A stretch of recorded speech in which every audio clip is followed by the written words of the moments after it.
Emilia Pérez is the new film from French auteur Jacques Audiard. The film follows lawyer Rita Castro, played by Zoe Saldana, as she is tasked with helping cartel boss Manitas get access to gender-affirming surgery in order to transition into a woman and become Emilia Pérez. She is played by Carla Sofia Gascon. Selena Gomez also stars as the former cartel boss's wife. Now, this film has shown to be one of the year's most polarizing, as some absolutely love it and others detest it. I am somewhere in the middle, as there are plenty of aspects that I really loved, but there was a lot that I just could not connect to, even though that I really wanted to. I will say the absolute best part about this film is the acting. Carla Sofia Gascon and Zoe Saldana both deliver performances that are absolutely worthy of Oscar nominations and maybe even wins.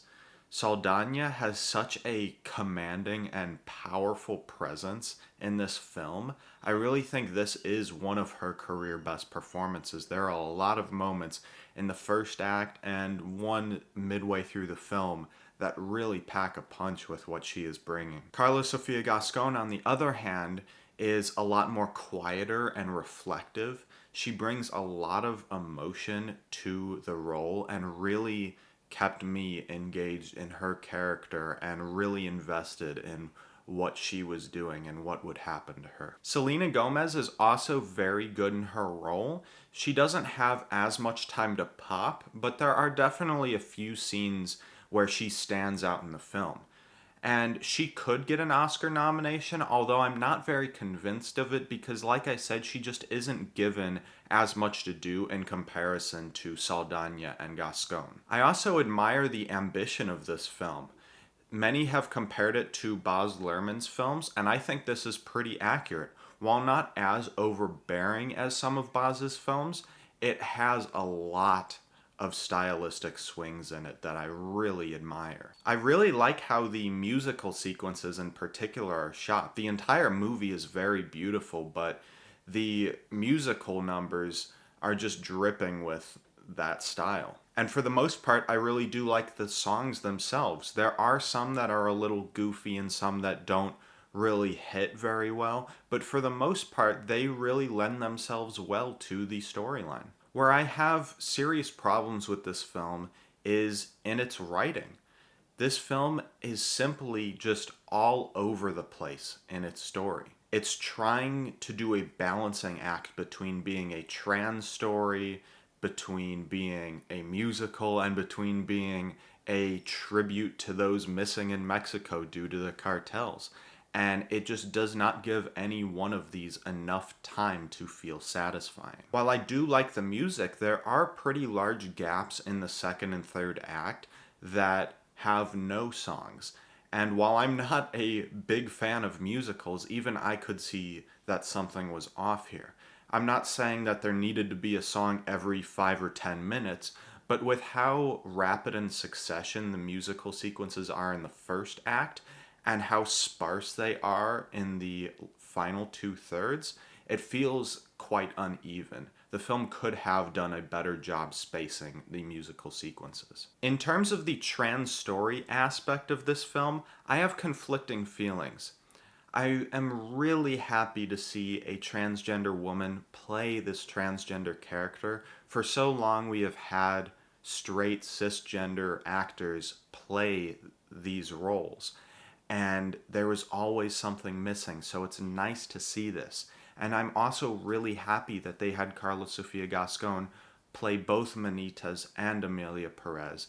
And from my understanding, this is something that she personally pushed for. And I'm really happy this happened because the original plan, I believe, was to have a man play the role of Manitas and then Carla Sofia Gascon play Emilia Pérez. Still, despite all of the admirable progress this film has shown, it still does not shake the fact that this is a cisgender male's take on the trans experience. All respect to Jacques Audiard for the filmmaker he is, but there is just something missing here.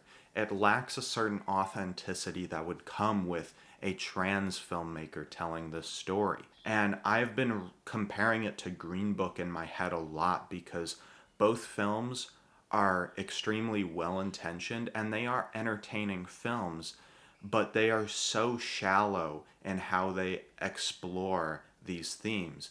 Green Book being racial tension, and Emilia Pérez being the life of a transgender person. I also think there's a severe lack of motivation for both Saldana and Gomez's characters. The first act is told largely through Zoe Saldana's eyes, and in this first act, you can see her grappling with so many things. She's working for a corrupt law firm that she does not want to be working for. She is underpaid despite the fact that it's her contributions that make the most difference to some of these cases. Then, when she is asked by Manitas to help her get this surgery in exchange for a lot of money, she grapples with the fact that she would be working for a criminal, but would be receiving more money than she's ever seen in her life, and would be able to use this to open her own law firm and do her own noble work that she wants to do. All of this is, of course, very compelling, but once we get into the second act, Saldana's character essentially just becomes someone that says yes every time to Emilia Pérez.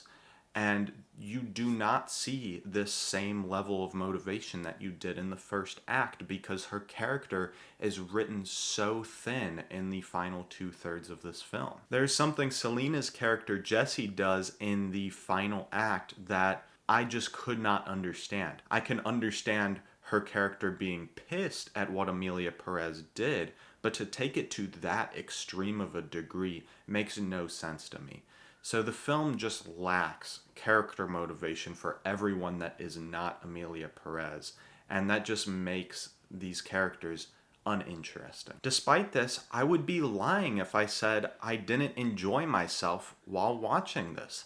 The film is never boring. The editing is great. The film is well paced. It always keeps you engaged, even when you can tell that there are problems with how messy the story is. It's a very easy movie to get swept up in, and because of this, I think it's a film that could play better on a rewatch for me, knowing everything that I know now. Because the entertainment value is able to overcome some of the glaring issues in the film, I would give Emilia Pérez 3 stars.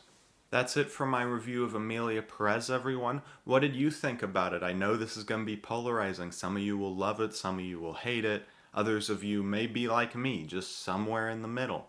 And that's great. I would love to hear your thoughts below.